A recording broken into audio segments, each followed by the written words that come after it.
Good evening and a very warm welcome to First Issues. When you buy shares, how well do you appreciate or understand your role as part owner of that company? Do you care whether that company will go on to be ethical in its pursuit of profits going forward? What will it take for the everyday shareholder to start scrutinizing the activities of the companies that they help finance?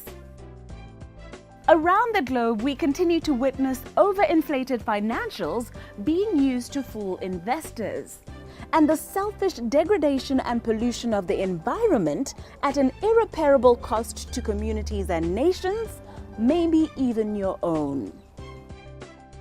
Yet so many continue to blindly trust that their interests as shareholders will be respected. Theophilus James Bennett Botha, better known as Theo Botha, has made a name for himself as South Africa's leading shareholder activist, scrutinizing the annual reports of companies as well as corporate governance laws in order to ask the hard questions that most shareholders are too lax to put to executives at meetings, holding them accountable and unafraid to step on the toes of long-standing director and executive cronies.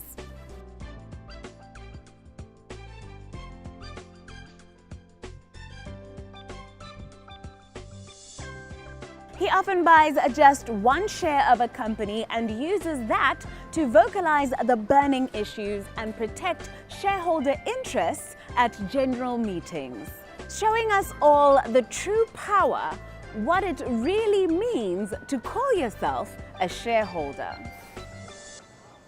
What principles guide your activism? Okay, I think you just got to step back when I started this journey, a silly journey that I started. The first AGM I actually attended was Sage Life, and I did an investment in this company. And I engaged with the executive directors on this investment, and they weren't able to answer my questions correctly. And then I attended the AGM. And the big shareholders on that company was Remgro and ABSA, and then the Mines Pension Fund. And then King 2 came out at that time, and I just said, shucks, you know, here's a company that is not actually being transparent. In fact, they're not even being accountable to the shareholders. Certain companies I would ask about their CO2 emissions, for example, Sasol, and they had a budget whereby they said, yes, we're reducing our CO2 emissions by 1% per year. And when you read that, you'd say, wow, that's fantastic. But then you take 1% a year, you then work out it's going to take you 100 years to get down to zero. And it's not that great, you know. And then other companies, like mining companies, in terms of fatalities, I feel that, you know, these companies should be disclosing to their stakeholders what they're paying the bereaved families in terms of how much, the quantum. They simply say, well, unintended consequences, and we don't want to disclose that. But I think that taking fatalities, and you don't have to say, well, we paid X, that amount, but you can say, well, in that Patterson level, we would pay out these families so much. But you can disclose a quantum on a group basis, which in the end, if you read this and you're a family member in a DRC and you've passed, and your breadwinner has passed away, and let's say you got $100,000, yet the breadwinner in South Africa gets $200,000, then at least we as shareholders can debate the issue of the disparity between the two. So in a way,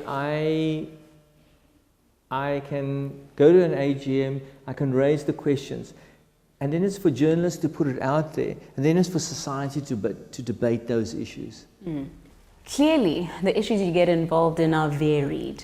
Is there a common thread about what gets your hackles up? I think the common thread is trying to look after shareholders' interests. Now, your asset owner and asset manager is the one who should be looking after the interests of the shareholders.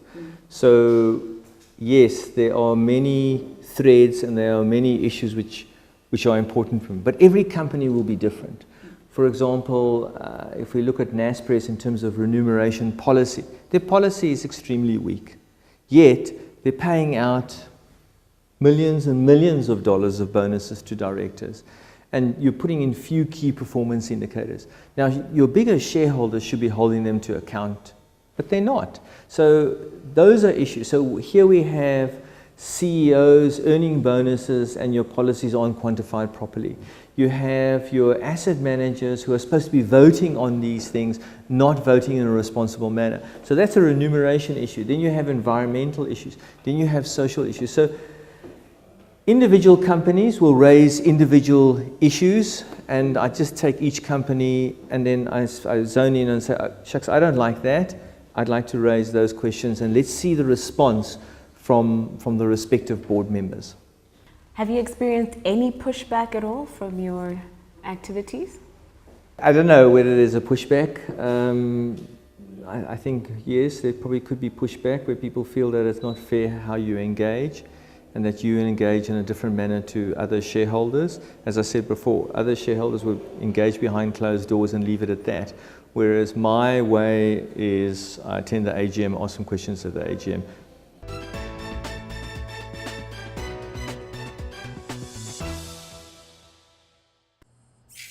What is the future of help? It's to help people find the great in themselves. The drive, the passion. Help them find their true potential. Help them stretch. Help them grow.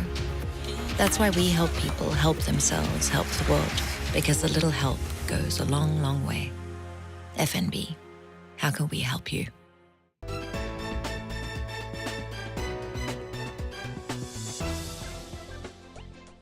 Welcome back to First Issues as we continue our conversation with shareholder activist Theo Botha, who asks those necessary questions at company AGMs that all shareholders should be asking.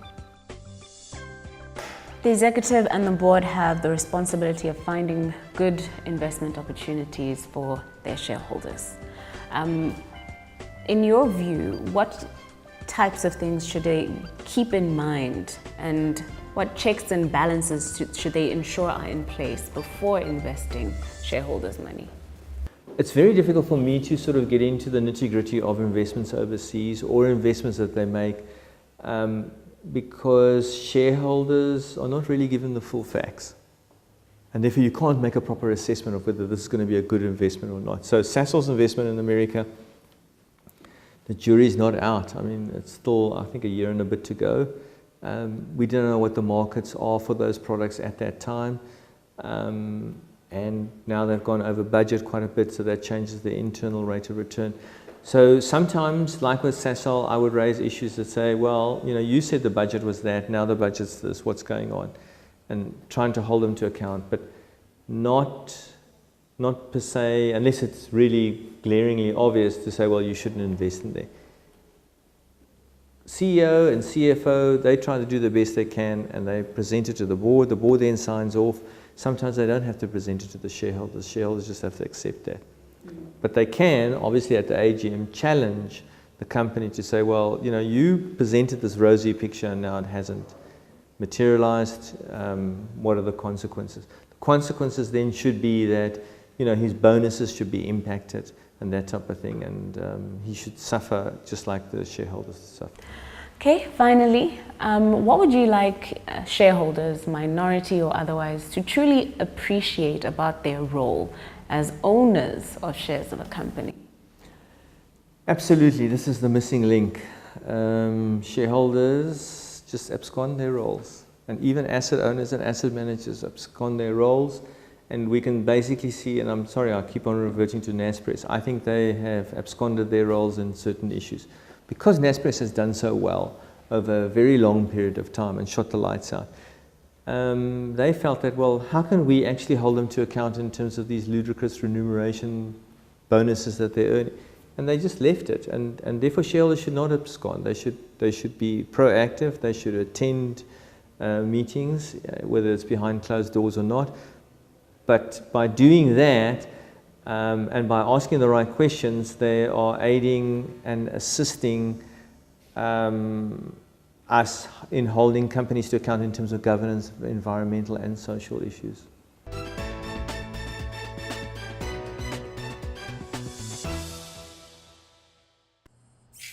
What is the future of help?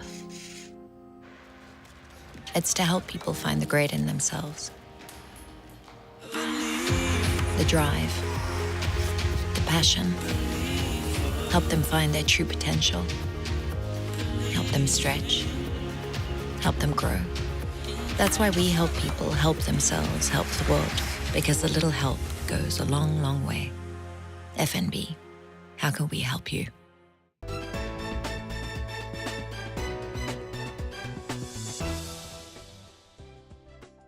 Welcome back to First Issues. For some weeks now, we have considered various aspects regarding the spread of type 2 diabetes with the help of several knowledgeable individuals. We now know that it is brought about by this modern lifestyle that is characterized by a high intake of processed foods and a lack of physical activity. That as time goes by, the body becomes incapable of processing the high levels of sugar in the foods we now eat, and it accumulates in the bloodstream, damaging organs throughout the body. We have learned that because of the sheer scale of this compound illness across the globe, both companies and nations stand to have the human capital that they have so heavily invested in be severely impaired productivity-wise or be lost altogether. And most recently, we were informed that although it may not be straightforward for an individual to notice this steady rise of glucose levels in their blood, it is very simple for medical professionals to assess whether someone is diabetic or on their way to developing this condition. Tonight, we are apprised as to the treatments for type 2 diabetes with a focus on Botswana, asking what the current medications available do in the management of this illness. If there's full-blown diabetes, where the sugar is extremely high, remember what we talked about, the sugar will have caused dehydration, they've passed a lot of water, blood pressure is dropping, they're feeling dizzy, they need to be admitted. And the first thing we do in that acute crisis is we rehydrate them. We put in a drip, we put in lots of water to dilute the sugar. And then once the system has rehydrated, we start then giving them insulin. Remember, the insulin is that thing that is produced by the pancreas to open the door, to let the sugar in. And now the body has become insulin resistant. In other words, the body has produced vast quantities of insulin, but the body's now got used to it. It's adapted to it. So we have to actually give big quantities of insulin intravenously, and then eventually with an injection. And the sugars with time will come down, because that sugar, by the time the sugar is sitting, normal sugar is between 4 and 5 before you eat. By the time the sugar reaches 45, 50, and it can reach to that level, the sugar's been high for a long time. So it takes time for it to come down. And all those complications are going to take time to disappear. Remember, this is a long-standing condition. It's not like an acute flu. So they may spend a few days in hospital, gradually bring the sugar down. And for a while, if the sugar's been very high, we'll keep them on insulin. It's the fastest way to drop the sugar. But at the same time, trying to emphasize to the patient what are the choices that they've made that have made them arrive at this situation. So for us, it's vital that the patient begin to understand the dietary approaches to managing diabetes.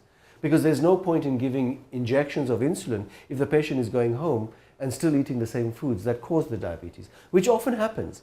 Because unfortunately, our public is still not empowered and educated enough to understand that the pill is not the solution. The pill is treating the symptom. What is the cause of that symptom is the lifestyle that they've followed. So yes, there is the acute management, which us as physicians get involved in, but we often as physicians, and I'm often to blame, are too much in a rush to bring the sugar down, discharge the patient and say, take these tablets or injections and come back and see me in 3 months' time, forgetting that the cornerstone of the management of diabetes is lifestyle. What would happen if the sugar is allowed to remain at levels such as 50 or even climb if somebody is not treated? There's no doubt the patient will die.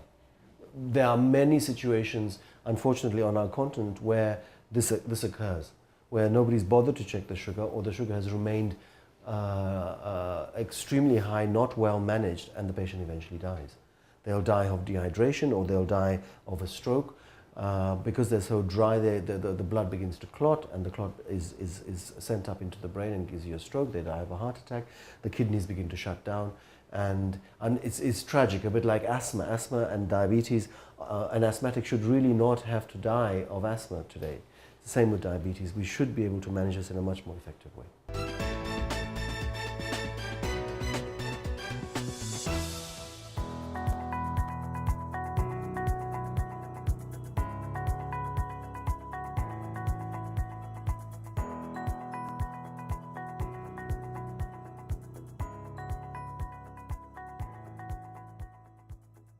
It is time for Business Basics.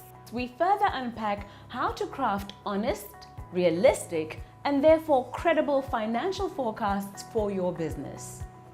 As Petra Sibina said last week, forecasts detail the activities of your business going forward into the future, based on how it has been performing for a significant amount of time.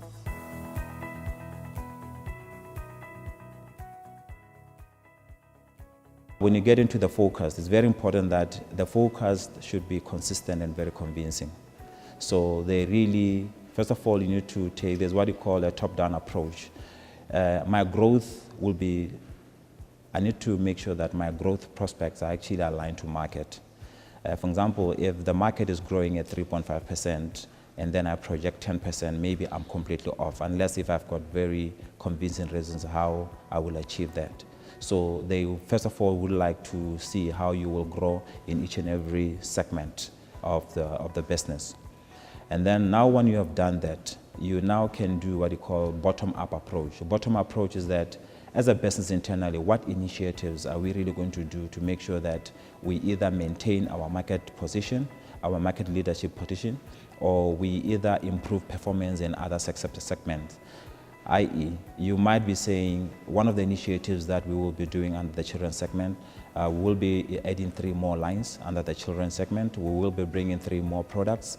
We will be opening 2 more stores in other areas in the newly opened malls, or we will be ramping up our campaigns. So because of that, we think we should be able to attain this particular growth in the children's segment so much that by the end of the next year, we should be somewhere number 2 or number 3. So they're really looking for convincing reasons and a comprehensive, coherent, and consistent business plan.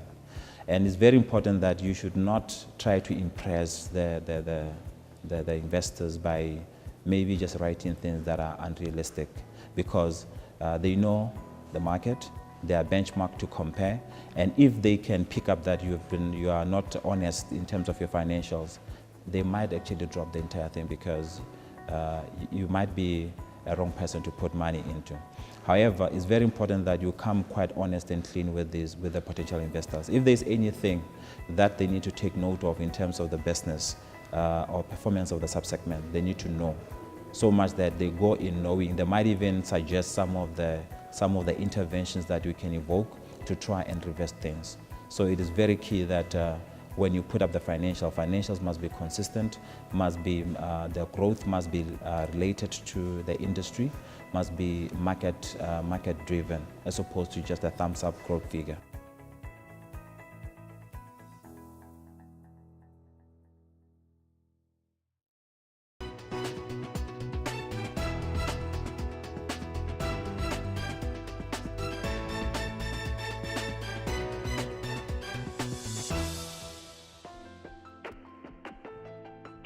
At this point in our program, we continue with our efforts to educate our viewers on the opportunities available on the stock market.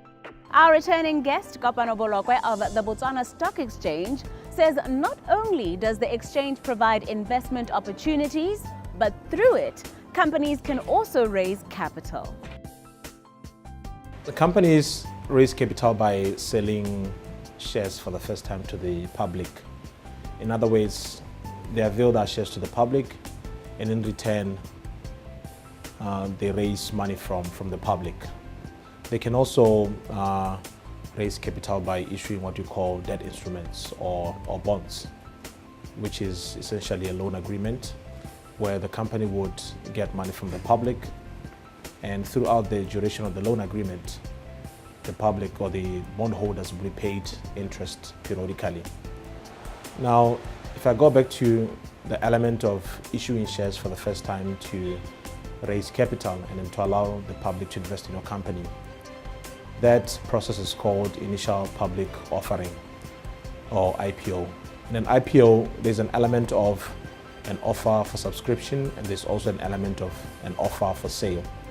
The same applies to an issue of shares through private placement, which is to a syndicate or a closed group of investors. An offer for subscription is when new shares are being availed by the company to which the public can subscribe. So the money directly goes into the coffers of the business.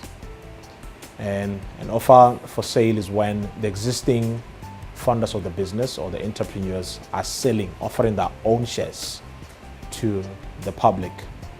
And the money raised from those shares directly goes into the pockets of the founders of the business. And it is one of the key things that we like to emphasize, to say a listing gives you an advantage or an opportunity to encash or to realize the money or the profits or the equity that you've created over the years with the company that you founded or with the company that you started. It is a very attractive selling point to entrepreneurs who founded businesses and have shares in such businesses. Any company can list on the exchange, regardless of the size of the company. We've had experiences where freshly registered companies without any history of operation, without any asset base, have listed on the exchange. We've had experiences where bigger companies have listed on the exchange. So we like to say any company of any size can list, more so that we have different bots on the exchange with different listing requirements to cater for various forms of businesses.